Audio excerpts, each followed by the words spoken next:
Are you taking legal action, ma'am? Ma'am, I do not expect fairness from this government. Really, truly. That is the reason why I'm pussyfooting with court cases. We do not expect fairness. Imagine mo, saan ka nakahanap na na-admit na yung tao sa hospital, bigla na lang papasok, discharge na siya in less than an hour. Saan ang hustisya dyan? Saan ang hustisya dito? Sa bayan. Last two questions, Ma'am, please. in-extend po yung detention order para kay Attorney Lopez. Ano po yung next steps niyo po for this? I questioned it doon kanina. Pinapahirapan pa nila ako. Ano sinabi nila? Dinetain nila yung tao dahil sa due process. Dahil, ano ba yung sinabi niya?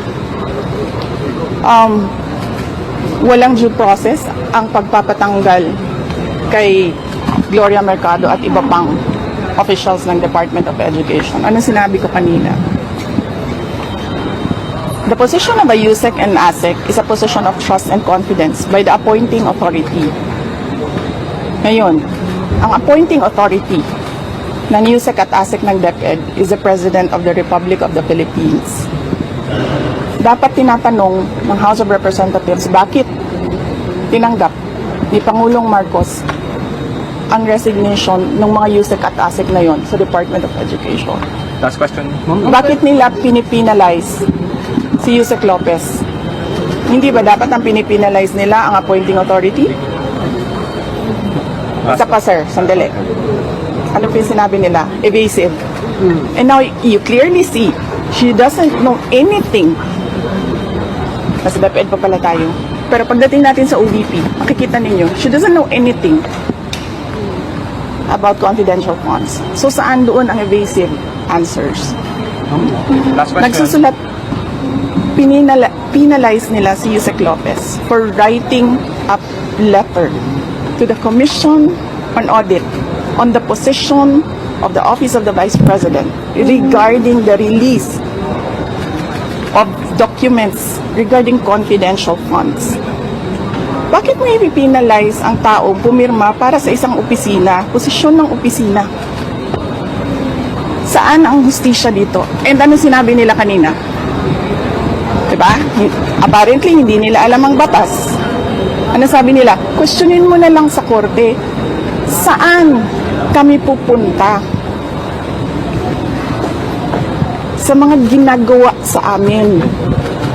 Mismong komite, alam na nilang mali yung ginagawa nila. Sasabihin lang sa amin, pumunta ka sa korte. Napakadali na sabihin nila, okay,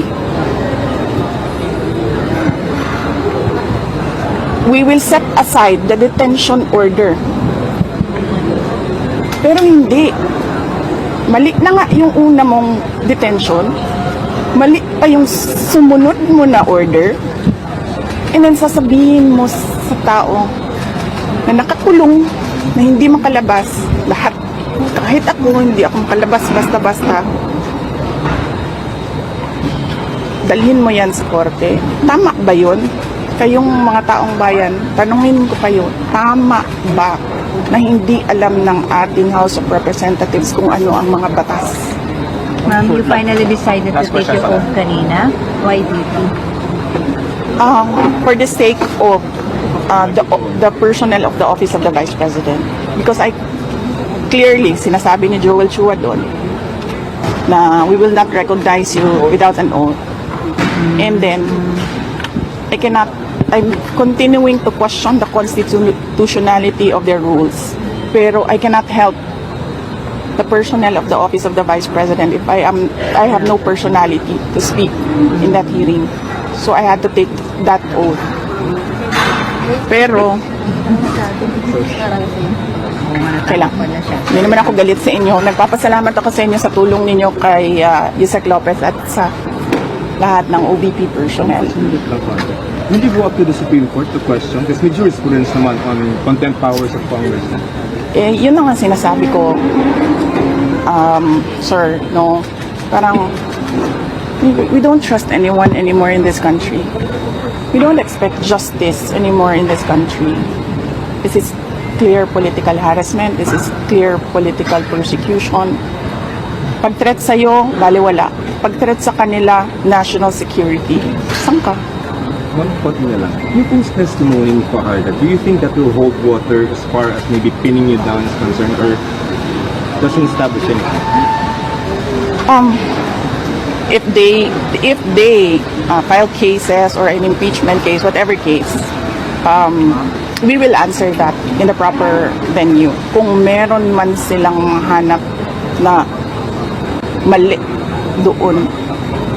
But apparently, nakikita nyo kanina na uubos na yung tanong nila, hindi pa sila makapag-contempt kay Edward. Kasi nagsasabi ng totoo yung tao. Ma'am, you said contempt. Are you expecting again in contempt sa hearing ngayon? Yes, we expect that. We expect contempt, detention. We expect, ang term ni Yusek Laika is terrorizing me. We expect them to terrorize the Office of the Vice President personnel. Ma'am, your message to President Bongbong Marcos that he said na papalagan daw po niya yung death threat niyo, hindi niya palalampasin. Yes, sinabi ko na kanina, papalagan ko din yung ginagawa nila sa akin. Ma'am, speech siya as a speaker. I mean, we don't know the content Yes, yet, yes. Kaya ako kayo binibigyan ng interview para huwag kayo makinig sa kanya. Thank you. Salamat. Thank you.